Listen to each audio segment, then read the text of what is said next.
Hello everyone, Catweasel here. Welcome to the channel and welcome back to our playthrough of Arkham Horror 2nd edition, where we're just about to start turn 3 of Ithaqua and cool air. Now, I don't think I've made any major boo-boos, so no Catweasel's cock-up corner this turn. Boo! Quick thing to talk about though, flying monster movement. If you want to read through the full discussion, it's in the comments of the previous video.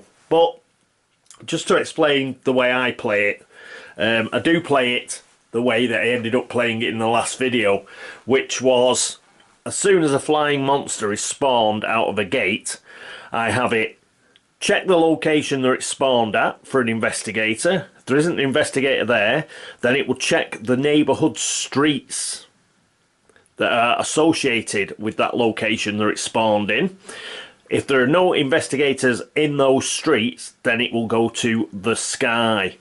Now, a flying monster will always do that when its movement symbol is drawn during a mythos phase, okay? It'll also do it if there's a gate burst in the mythos phase. But there is a bit of discussion whether it does it immediately when it spawns from a gate. I obviously play it that it does, because the Shan's up in the it's up there in the sky even as we speak. Some people don't do that. They will just leave it at the gate. They won't move it. It won't do the check the location, then check the associated neighbourhood streets thing, and then go to the sky. Won't do that until the actual movement symbol is pulled from a mythos card or there is a gate burst. I just do it immediately.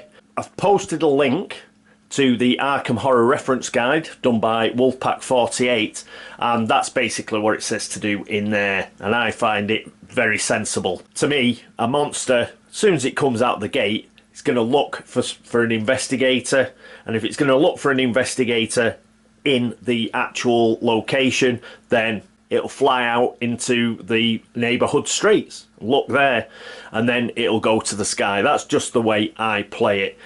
It's made it more difficult for me in this particular situation, because if the Shan had stayed here, then the ghost, not the ghast, the ghost would have ended up at Independence Square, because we've got to have the most monsters at Independence Square. That would have meant 2 monsters here that have an evade penalty of +0, so they would have been easier to sneak past, because we're not Carolyn, so we basically want to get Mandy in there because she's got that witch house thing on newspaper assignment, and she can also have her sneak up to 5. So it would have been easier to have the Shan here and the ghost over at Independence Square. But the way I play it, the Shan goes up into the sky.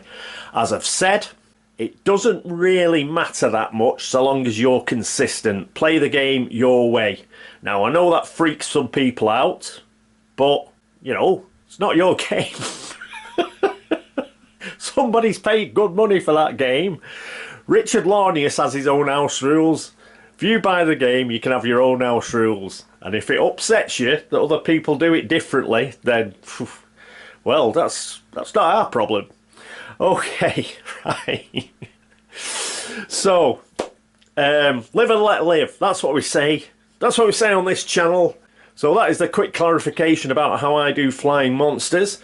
And next up, it's the upkeep phase. Our first investigator for this turn is Joe Diamond.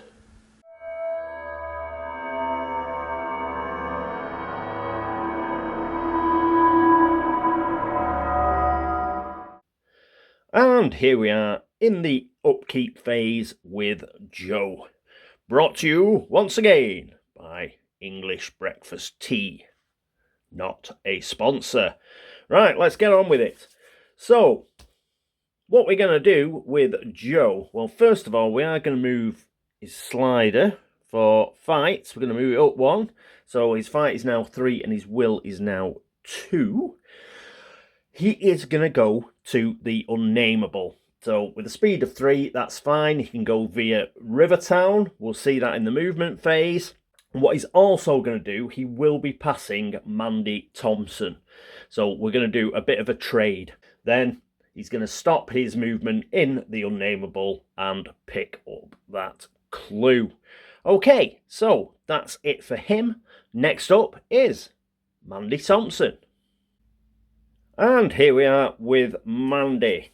So, do we have any slider movement? We do. We're going to move her speed and sneak slider 2. Why are we doing that? Well, we want her to get to the Silver Twilight Lodge because we've got a bit of a long-term plan here. She is going to go there. That will only that takes 3 movement points. She's got 2 from her speed here, and she'll get an extra 1 from her skill there. So she's got 3 movement points. She'll essentially go the other way from Joe Diamond. She'll go down to the Rivertown streets, then French Hill streets, and then into the Silver Twilight Lodge to pick up that clue. That will give her 6 clues. And she will only be 2 movement points away from the witch house. So by the time we get to next turn, we can move her focus down again to 1 and 5. So with that speed there of 1, plus 1 speed, she'll have the 2 movement points to get into the witch house, but she will have 5 sneak, because she'll have to sneak past that ghost, which has got a -3 on it for the evade. She'll have an extra clue by then, hopefully, and yes, so she'll have that re-roll of a clue, and she'll also have a research re-roll. So thinking a bit in the future here, that's why we're doing it now. She only needs, as I say, 3 movement points to get to the Silver Twilight Lodge, and with a skill, she can manage that. Okay, so that is it for Mandy Thompson. Next up, it is Carolyn Fern. And here we are with Carolyn. So first of all, she's going to use her psychology, and she's going to give herself a sanity back. So that's good. Then she's going to use all of her focus, and that means the Ithaqua rifle comes back online, which is great. And obviously we're going to get the illuminated manuscript and the map of Arkham. Great. We've got a roll for a blessing. Come on, Carolyn. A 4, that's great. Should have been a 6, but we got a 4. As long as we don't roll a 1, that's the important thing. Okay, so she is in the abyss. What we're going to do is, you can't use movement points in the abyss, so we couldn't use the illuminated manuscript, for example. We still have the focus, though. Okay? Still have the focus, so that's why, if we don't move any of these sliders, we can actually get the Ithaqua rifle back. Can't move those because we've used all her focus, but clues are alright, everything else is alright. And all she's going to do is move into the second part of the abyss during the movement phase. So I think we're as ready as we can be with Carolyn, and let's hope that nothing nasty happens. After her, it's going to be Daryl Simmons.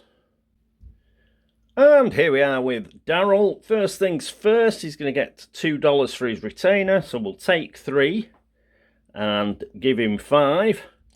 So now he's got 7. Let's organise it like this. Awesome. Okay, put those back in the pool. So he's got $7, and we're going to send him to the curiosity shop. So he's got enough movement and everything, that is fine. But talking of retainers, he's got to roll. All right. I bloody won, I knew it. So he loses his retainer. Oh, we've got a re-roll. No, this isn't a skill check. And besides, I wouldn't spend the re-roll on this, to be fair, because I think we may be in a lot more trouble at some point during this turn than a retainer. So he's just lost his retainer. Never mind. So that goes back over here next to the newspaper. and but he did get his $2 before. You get your $2 before you roll for the retainer. That's it for him. He's going to the curiosity shop. Hopefully he'll be able to get something good. But other than that, that is it for the upkeep phase, I believe. So next up, it's the movement phase.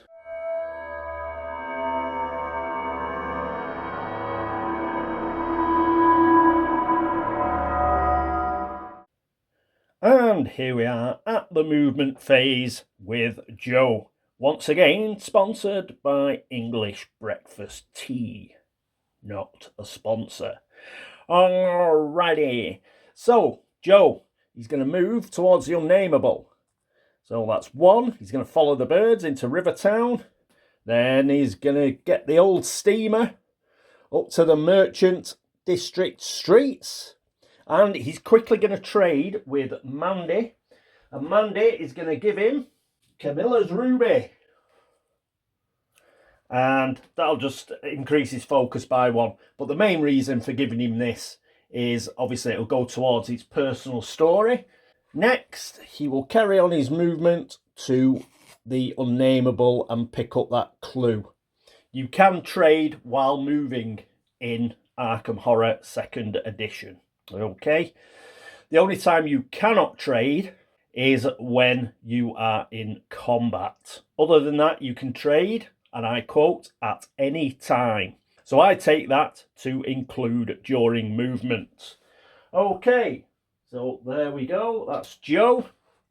And next up, it will be Mandy Thompson. And there's Mandy up in the Merchant District streets. So she's going to come back the same way.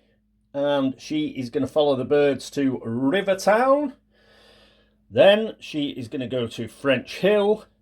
And with her last movement point, she is going to go to the Silver Twilight Lodge and pick up that clue. Awesome. Right, that's it for her. Next up, it is Carolyn Fern. Here we are with Carolyn, dead easy. She's just moving into the second part of the abyss. That is her movement done. And finally, it is Daryl Simmons. And here we are with Daryl. So he's going to move from the Unvisited Isle and follow the birds to the Merchant District streets. Then he can go straight to the North Side streets, which are just there. And then he's going to pop into the Curiosity shop. Okay, that's it for the movement phase. Next up, the Arkham encounter phase.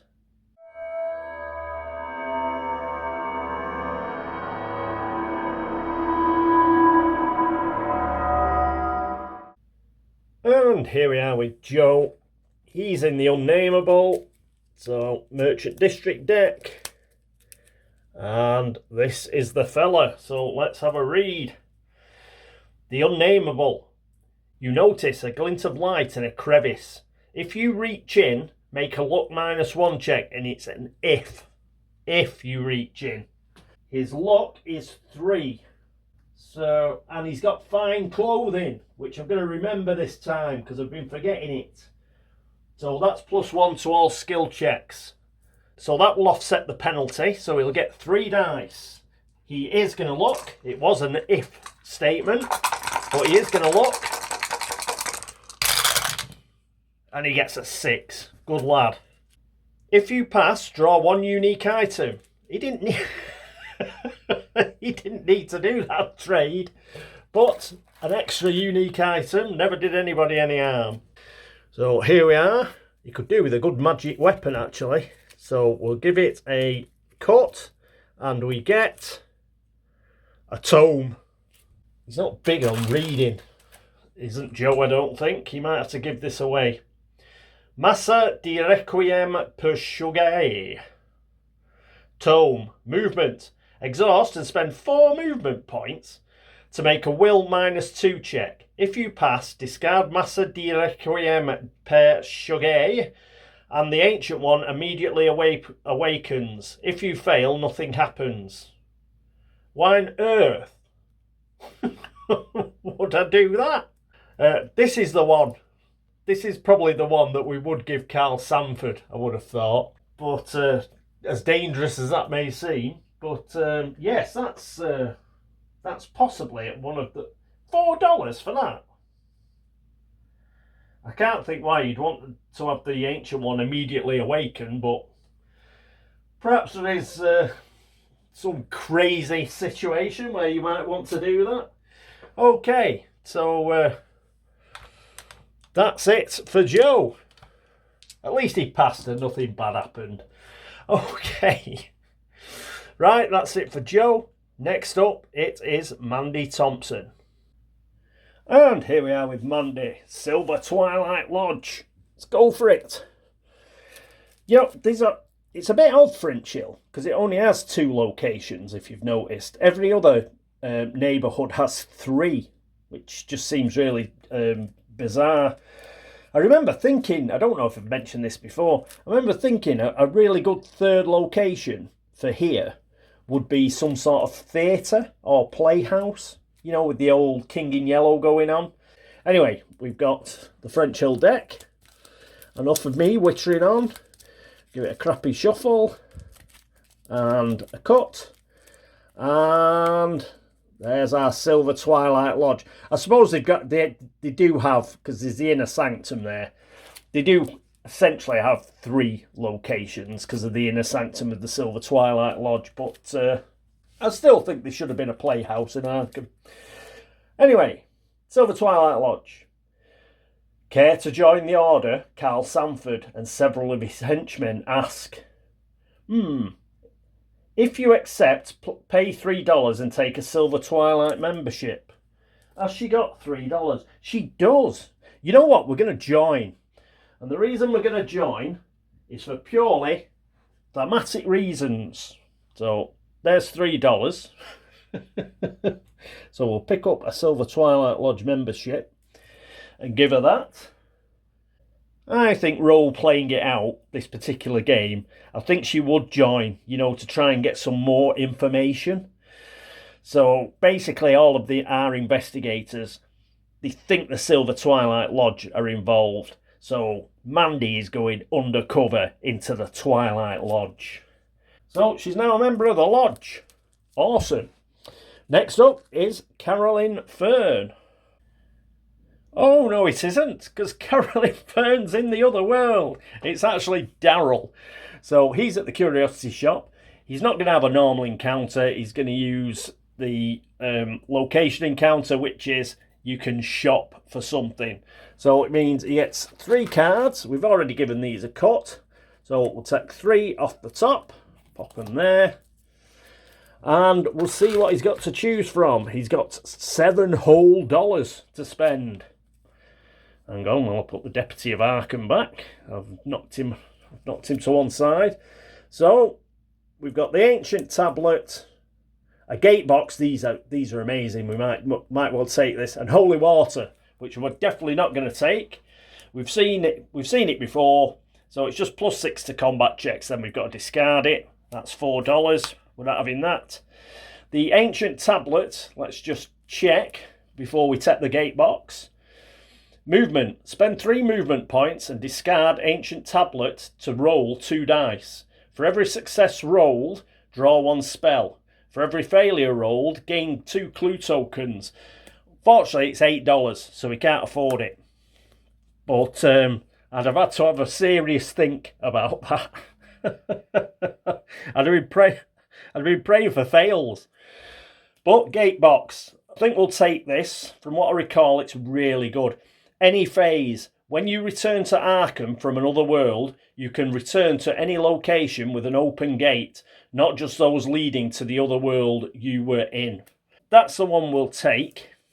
I think I'm getting it mixed up with something else though. So that's $4. So a pair of 5. Gets $1 change. So he's got $3. Right, oh, so he's got a gate box. Hoping we'd get a weapon or something. We haven't, or an elder sign, obviously, but never mind. Okay, that's it for Daryl. That's it for the Arkham encounter phase. Next up is the Otherworld encounter phase and Carolyn.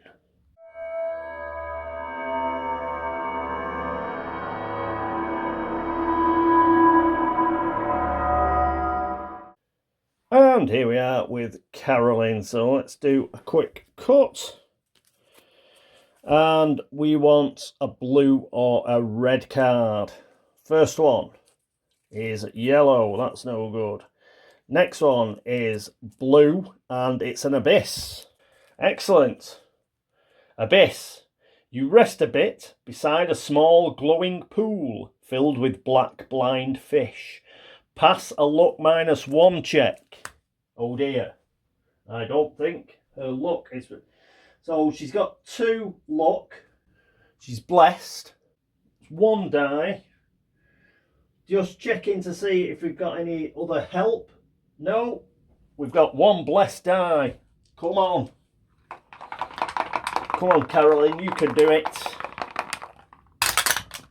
A 4. Oh, just.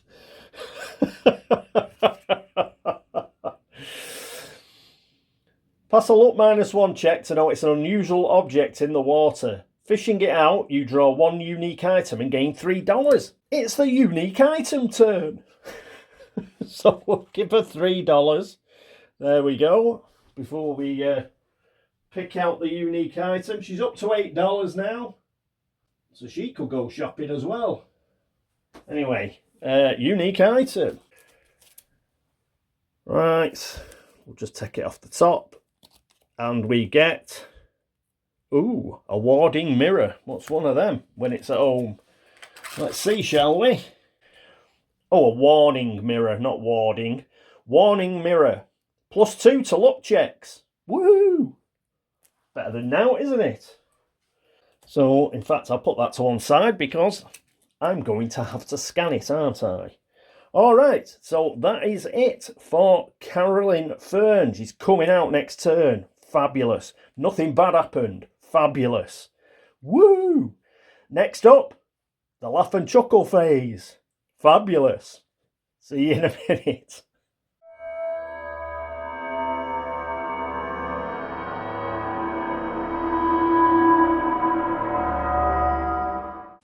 And here we are at the laugh and the chuckle phase. Not quite a few minutes, I must admit. It's more like a day and a half. But we're here now. Alright, so what have we got to do? We've got to pick a laugh and chuckle card. I won't put our little doom token on just yet, just in case we get another monster surge. So we'll just do a quick cut and let's see what we get. Oh, another environment card. Are there no headlines in here?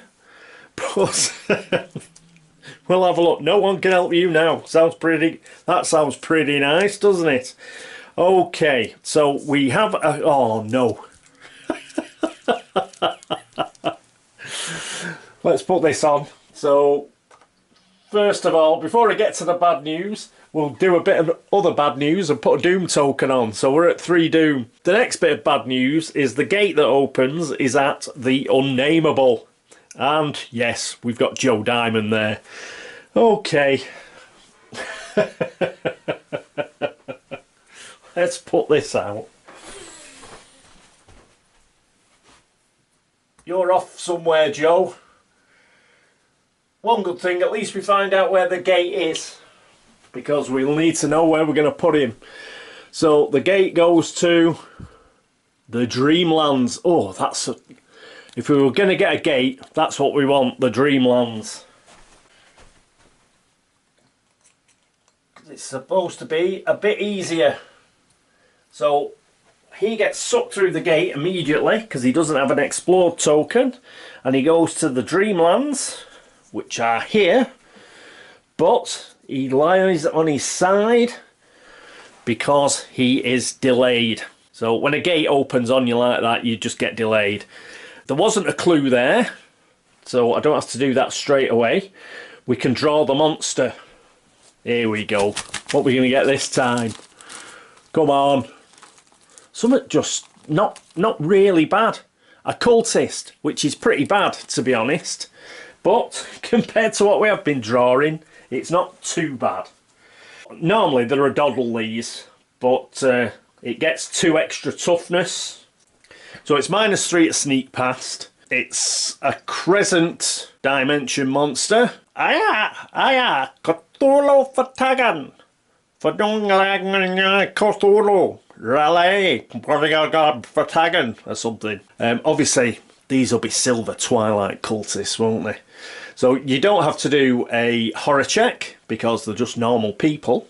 Normal in inverted commas. You get +1 on the combat check. They can give you a health damage if you fail. Now the toughness here says 1, but with Ithaqua it's 3. You get +2 toughness. So they are pretty tough to kill, because if you remember, they feast upon the flesh of their fellow men. Probably what they've been doing in the Unnameable. Perhaps he was upstairs. He was upstairs and he was like stamping on that beam to make it try and collapse on top of Mandy. And then when Joe turned up, he just decided, let's not like destroy the whole house. I'm just going to go down the stairs and try and club him to death.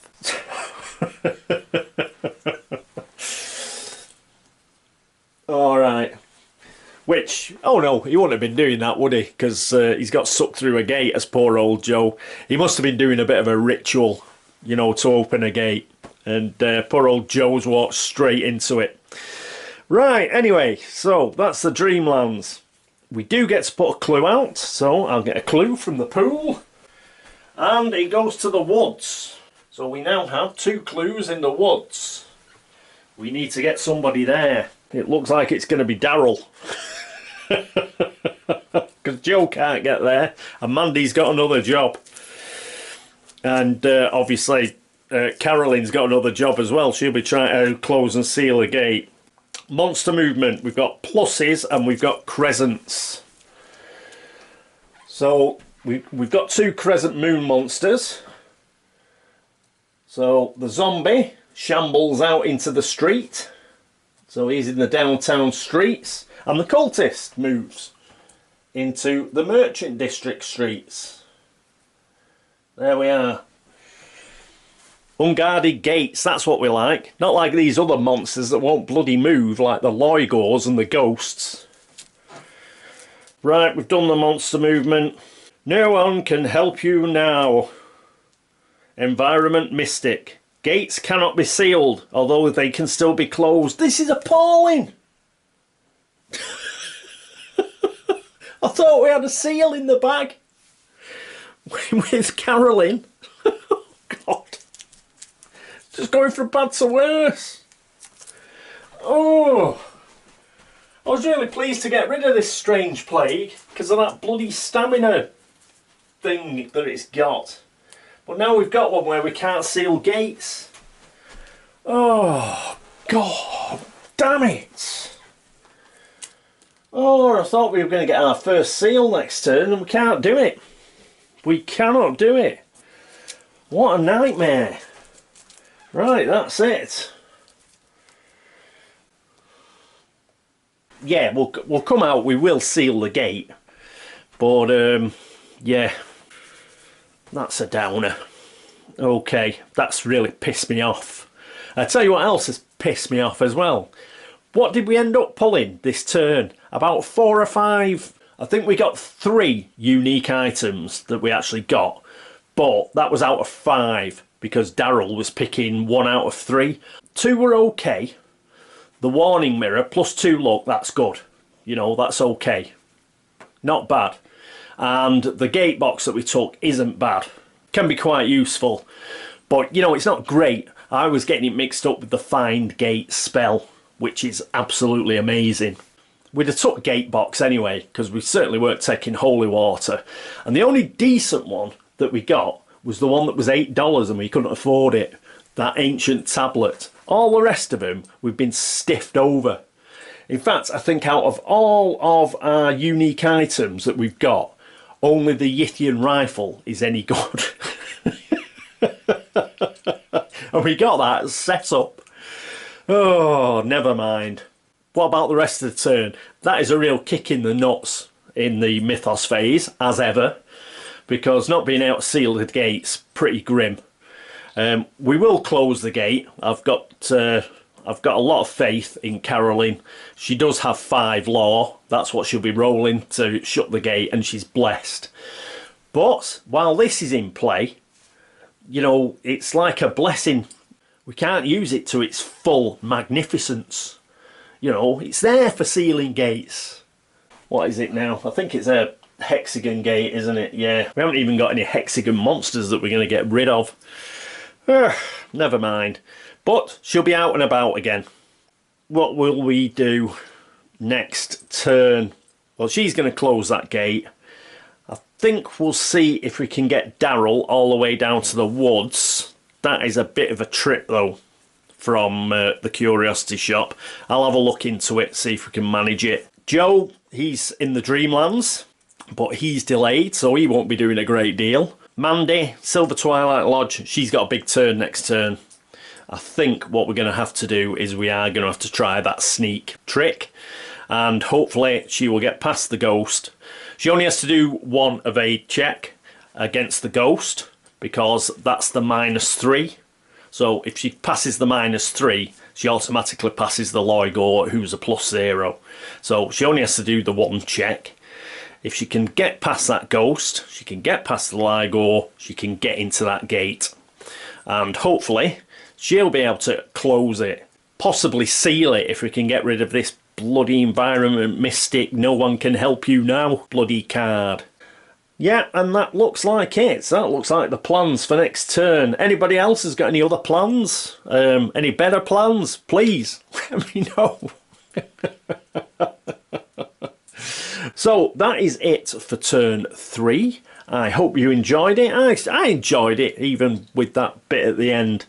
As ever, if you've noticed any mistakes that I haven't caught, then please put it in the comments and I'll do my best to fix it for next turn. Thank you for all the likes, for all the comments, and for all the subscriptions.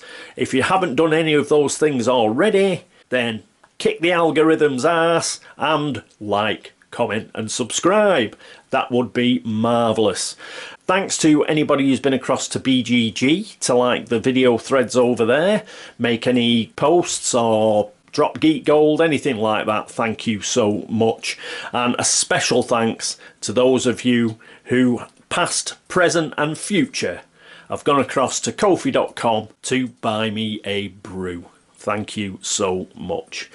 Okay, that's it for turn 3. I hope to see you for turn 4. But until then, this is me, Cat Weasel, saying toodaloo.